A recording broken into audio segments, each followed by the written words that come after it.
Don't let my accent deceive you. I was born in Sarajevo, Bosnia and Herzegovina. I've moved 31 times in my life across many different cities, countries, continents, but this is a story of my most dramatic move when I was escaping a city under siege. I was 9 years old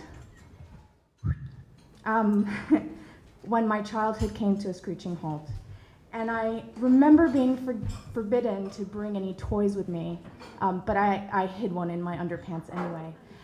And I remember my mom sewing money into the inside of her jeans in patches the night before.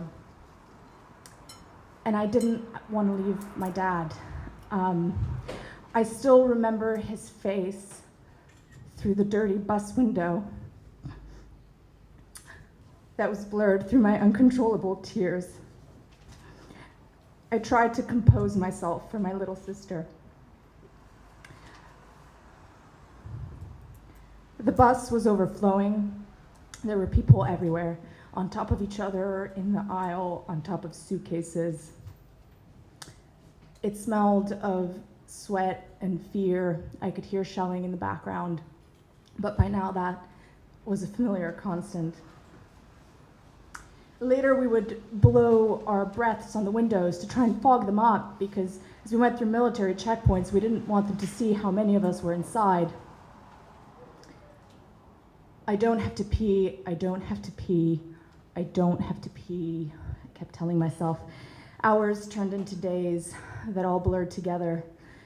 And I remember the first thing I ate. To this day, it's the most divine thing I ever tasted.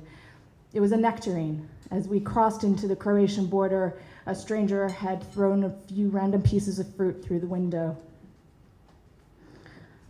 We were quarantined for how long, I don't know. When you lose routine, you lose sense of time.